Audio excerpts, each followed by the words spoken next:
लेकिन बाप के पास जो पैसा है उसको अपना पैसा नहीं समझता है कि नहीं।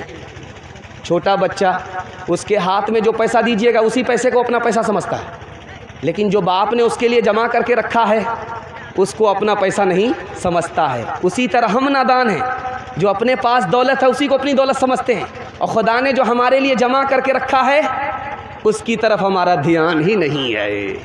दूसरी मिसाल दी जाएगा ध्यान से। छोटा बच्चा चाकू पकड़ना चाह रहा है, छोटा बच्चा चाकू पकड़ना चाह रहा है, चाकू से खेलता है।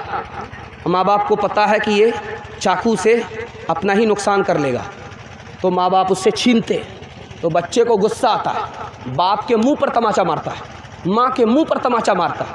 बाप भी मुस्कुरा देते, नादान है, माँ भी मुस्कुरा देती है, नादान है। इसको पता नहीं है कि नुकसान उसी का है। खुदा ने हमें हराम से बचाया, हलाल की तरफ ले गया, क्योंकि इसमें हमारा ही नुकसान है। हम बच्चे की तरह खुदा की मेहरबानी को समझ ही नहीं रहे। तीसरी मिसाल आपके सामने रखने के लिए जा रहा हूँ, बहुत ध्यान से सुनिएगा। आप देखेंगे छोटा बच्चा 5 साल का, 7 साल का, जब उसको माँ नहाती है तो बहुत रोता है।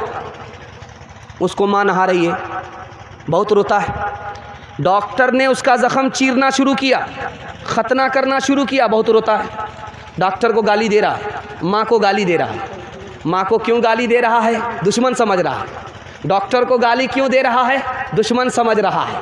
डॉक्टर आया है ख़तना करने के लिए, वो समझ रहा है कि मेरा ख़तना करेगा, मुझको ज़ख़मी कर देगा, मेरा ज़ख़म नहीं छूटेगा। डॉक्टर को दुश्मन समझ रहा है। ये बताइए कि डॉक्टर उसके लिए दुश्मन है? नहीं है, नादानी से वो दुश्मन समझ रहा है। माँ जब तक उसको नहाएगी नहीं, उसका मैल कुचैल साफ़ होगा? नहीं होगा। अल्लाह अपने बंदे को मुसीबत में डालता है ताकि हर गुनाह बंदे का माफ़ हो जाए। बच्चे की तरह हम नादान हो गए, खुदा की तकलीफ़ को हम तकलीफ़ नहीं समझते, रात दिन खुदा की शिकायत करने लगे। तीसरी मिसाल आपके सामने रखने के लिए जा रहा हूँ, बहुत ध्यान सुनिएगा। आप देखेंगे छोटा बच्चा 5 साल का, अम्मा अम्मा बोलता रहता हर जगह। माँ वहाँ मौजूद होती है? नहीं होती है, लेकिन माँ बोलता है। माँ वहाँ मौजूद नहीं, माँ बोलता है। बाप वहाँ मौजूद नहीं, बाप बोलता है। खुदा हमारा हर जगह मौजूद है, लेकिन हम खुदा बोलते ही नहीं हैं। बताइए उस बच्चे से बदतर है कि नहीं है? तीसरी मिसाल आपके सामने रखने के लिए जा रहा हूँ, बहुत ध्यान सुनिएगा। छोटा बच्चा आपका 4 साल का है, कभी खड़ा होता है, कभी गिर जाता है, कभी खड़ा होता है, गिर जाता है, थोड़ा सा चलता है, माँ उसको बोलती है आजा बेटा, आजा बेटा, आजा बेटा, आजा बेटा। वो खड़ा होता है, संभलता है, गिरता है, संभलता है, गिरता है, संभलता है। जब माँ देखती है कि अब बच्चा चल नहीं पाएगा, जल्दी से माँ दौड़ करके उसको गले लगा लेती है। हमारा अमल छोटा, खुदा तक पहुँचने वाला नहीं, लेकिन खुदा अपनी मेहरबानी से हम पर मेहरबान हो जाता है। हमारा टूटा फूटा अमल अल्लाह के दरबार में कबूल हो जाता है। एक मिसाल पर पैगाम ख़त्म कर रहा हूँ, ध्यान से इसको सुनिएगा। बच्चे को माँ मारती है, लेकिन बच्चा माँ ही से लिपटता है।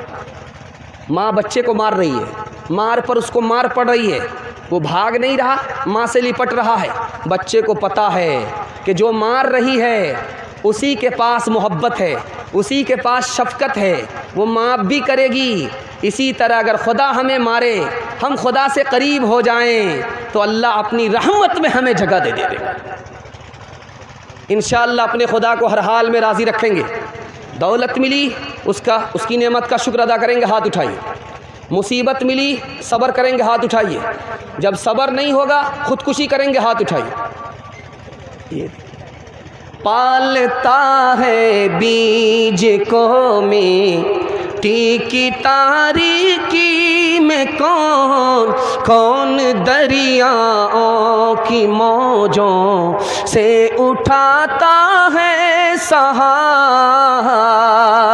कौन लाया खींच कर पश्चिम से बादे साजगार। खाक ये किसे की है, किसका है ये नूरे आफ़ताब, किसने भर दी मोतियों से खोशे गंदुम की जेब, किसने भर दी मोतियों से खोशे गंदुम की जेब, मौसमों को किसने सिखलाई है खुए इंक़िलाब। अपने खुदा को राज़ी रखिए, सारी खुदाई अल्लाह आपके कदमों में डाल देगा। तीसरा नमूना आपकी खिदमत में लेकर के आ रहा हूँ बड़ी तेज़ी के साथ। 2-3 पैगाम सिर्फ बाकी रह गए हैं, जवान के हवाले से, बच्चा और औरत के हवाले से 3 पैगाम सिर्फ बाकी रह गए हैं। सुनेंगे, जलसा आपका मुकम्मल हो जाएगा। सुनने के लिए तैयार हैं? दुआ तक मुकम्मल कराएंगे जलसे को? हाथ उठा दीजिए इंशाअल्लाह। बिल्कुल सही, आपने दिल खुश कर दिया। दिल से दुआ देता हूँ अल्लाह आपकी हर मुश्किल को आसान फरमाए। ध्यान से सुनिएगा। नबी की मजलिस है, एक सहाबी आए, कहा या रसूल अल्लाह, मैं कलमा पढ़ना चाहता हूँ, हाथ बढ़ाइए। नबी ने हाथ बढ़ाया तो अपना हाथ खींच लिया। अल्लाह के रसूल ने कहा कि तुम हाथ बढ़ाने के लिए कह रहे हो, कलमा पढ़ना चाह रहे हो, अपना हाथ क्यों खींच लिया? कहा या रसूल अल्लाह, इस्लाम से पहले जो गुनाह हुआ है उसका क्या होगा? तुम्हें बशारत हो, तुम इस्लाम कबूल करो, कलमा पढ़ो, कलमे में इतनी ताकत है, तुम्हारे पिछले तमाम गुनाह अल्लाह माफ़ फरमा दे। दूसरी मिसाल लेकर के आ रहा हूँ, ध्यान से सुनिएगा।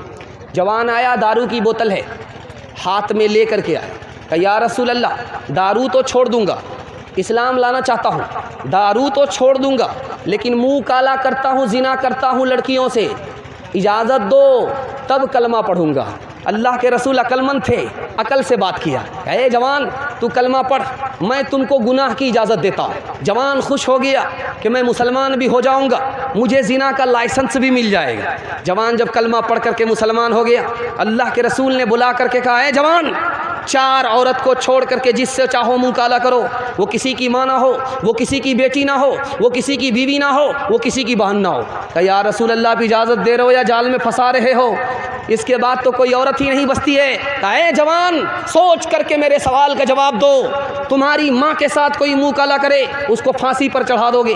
तुम्हारी बेटी के साथ कोई मुंह काला करे, उसको दुनिया में नहीं रहने दोगे। तुम्हारी बीवी और बहन के साथ कोई मुंह काला करे, उसको जिंदा नहीं छोड़ोगे। लेकिन याद रखो, तुम जिसके साथ मुंह काला कर रहे हो वो भी किसी की माँ है, वो भी किसी की बेटी है, वो भी किसी की बीवी है, वो भी किसी की बहन है। तीसरा नमूना आपकी खिदमत में आ रहा है।